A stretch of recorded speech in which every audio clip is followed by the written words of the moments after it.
Vale, ¿qué tal? Buen mediodía, ¿cómo están? Bueno, ¿qué se puede responder frente al interrogante que planteaba Silvia y también la gente que escuchábamos recién? Bueno, un poco tiene que ver con este dato de inflación que ustedes recién decían, ¿no? Que si bien uno ve que la inflación está disminuyendo, la realidad es que el bolsillo todavía no lo siente, ¿no? Y bien como veíamos en los gráficos que ustedes ponían allí, creo que los impactos que todavía son muy sensibles al bolsillo, como la educación, viviendas, medicamentos, son aumentos que han estado por encima de la inflación. Entonces, hay una percepción generalizada de que los precios todavía no bajan lo suficiente, o por lo menos no como dice la tasa de inflación. Hay que decir que la tasa de inflación en realidad es un promedio de varios rubros, ¿no? Y sí, lo que estamos viendo es que los rubros menos impactados, es decir, los alimentos o los electrodomésticos, son aquellos que muestran justamente esta baja en el consumo, 8,1% en el mes de septiembre, que es el último dato publicado, y que vemos que el consumo no repunta. Entonces, estos comentarios es el claro ejemplo de que hay un salario, un poder adquisitivo que no alcanza, con una sensación de que los precios no bajan lo suficiente, ¿no? Este sería un poco el panorama.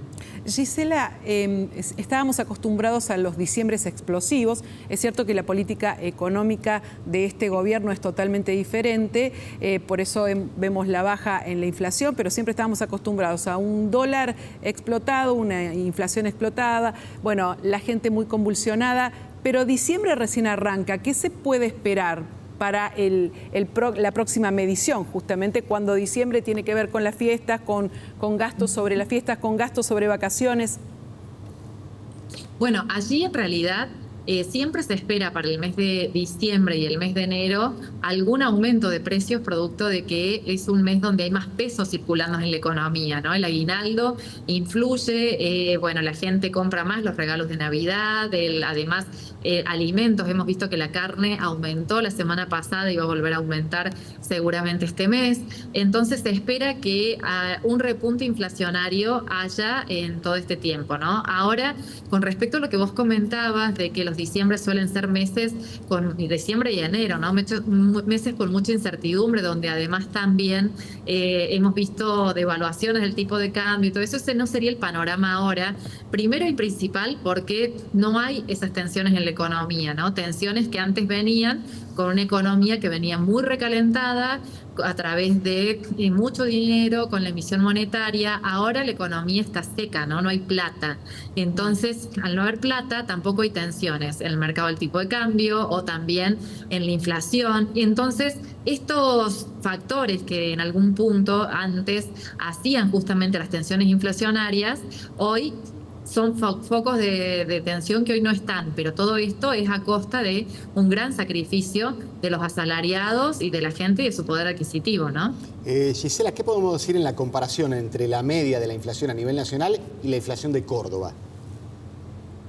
Bueno, allí siempre Córdoba se diferencia, ¿no? En algún punto del resto del mundo. Yo creo que allí tiene que ver con la particularidad también de la economía cordobesa y también con que Córdoba suele ser un lugar donde siempre los datos se pronuncian de un lado para el otro, ¿no? Por ejemplo, en el caso de la pobreza, Córdoba, por ejemplo, también tiene datos diferentes al resto a la media nacional, a veces con mayor dato, a veces con mejores datos también.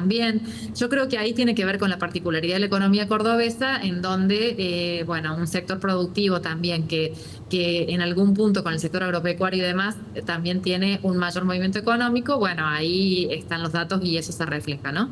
Pero ¿qué es lo que está más caro en Córdoba que amerita un punto más de inflación, que es bastante sobre la media nacional?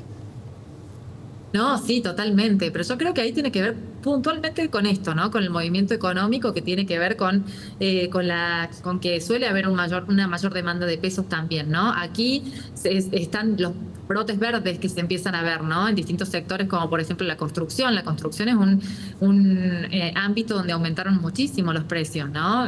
Por ejemplo, el rubro de viviendas también es uno de los rubros que también impacta bastante también, ¿no? Entonces, creo que Córdoba, que es la primera en definitiva con su movimiento económico en mostrar algunos brotes verdes también, esto queda impactado también en números, ¿no?